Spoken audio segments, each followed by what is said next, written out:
वाह मुन्ना वाह, बहुत खूब, जबरदस्त बोला यार। इस वीडियो को देखना और फिर इसको शेयर करना, यह हम लोगों की, आप लोगों की जिम्मेदारी है। तवज्जे से देख लें इस वीडियो को। बांग्लादेश का एक हिंदू व्यक्ति जिसकी मार मार कर हत्या कर दी मुसलमानों द्वारा, उसकी मॉब लिंचिंग की गई, धर्म पूछकर उसको मारा गया, मारते वक्त नारे लगाए गए, पेड़ पर उसको लटकाया गया और जला दिया गया। मुसलमान हूँ इसका मतलब ये नहीं है कि नाइंसाफी का साथ दूंगा, बेशक उसे मुसलमानों ने मारा, लेकिन मेरे घर के अंदर आग लग जाए, उसमें 10 लोग मर जाएं, मेरे पड़ोस के गाँव में आग लग जाए, वहाँ एक आदमी मर जाए, गम दोनों का होगा, अफसोस दोनों का होगा, लेकिन मैं आवाज किसके लिए उठाऊंगा? मैं ज्यादा परेशान किसके लिए होऊंगा? अपने लिए या उसके लिए?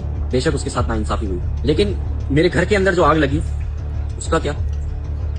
मेरा नासिर, मेरा भाई जुनैद, तबरेज अंसारी, मौलाना असद रजा, मोहम्मद इजराइल, मोहम्मद अर्तजा, शाहरुख चौहान, हाफिज सुहेल, हाफिज समीर, हाफिज सलमान, खालिद अंसारी, इमरान इस्माइल पटेल, आसिफ मजीद कुरैशी, रजब आलम, इमरान उल हक रहमान, अब्दुल बशर, बेदाना बीवी, अब्दुल समीर, सादिक और शौकत अली और ऐसे हजारों नाम जिनको मीडिया कवरेज नहीं मिला, जो नाइंसाफी के कमरे के अंदर दफन कर दिए गए।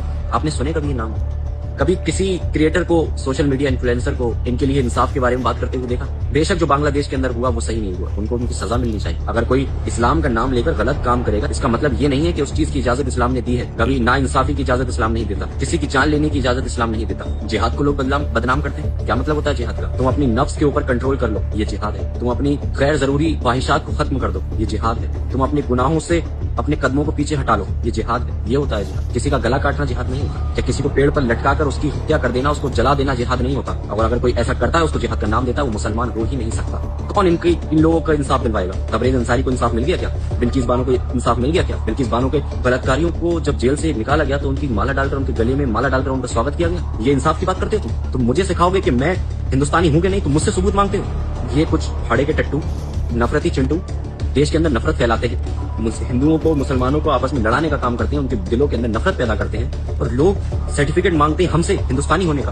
और अभी कुछ ही दिन पहले केरल के अंदर एक व्यक्ति जिसका नाम था राम नारायण बघेल, उसको मारा गया सिर्फ इसलिए जब उससे किसी ने पूछा कि क्या तुम बांग्लादेशी हो? जज्बात में आकर कह दिया हाँ, उसको नहीं समझ में आया, सिर्फ इतना कहना था, और वहां के लोगों ने उसको इतना मारा, खत्म हो गया। हालांकि वो हिंदू था। अगर देश के अंदर हिंदू मर जाए, बांग्लादेशी, किसी को कोई फर्क नहीं पड़ता। विदेश के अंदर कोई बांग्लादेशी हिंदू मर जाए तो इतना बड़ा बवाल। अगर तुम खुद अपने हाथों से किसी बांग्लादेशी को मार दो, हालांकि वो बांग्लादेशी नहीं था, वो हिंदुस्तानी ही था, लेकिन उसके ऊपर सिर्फ इल्जाम था कि वो बांग्लादेशी है, उसको मार दिया गया। बांग्लादेश के अंदर उसको मार दिया गया, उसके ऊपर ये इल्जाम था कि तू हिंदुस्तानी है। हिंदुस्तानी बांग्लादेशी के इल्जाम पर मार रहे हैं, और बांग्लादेशी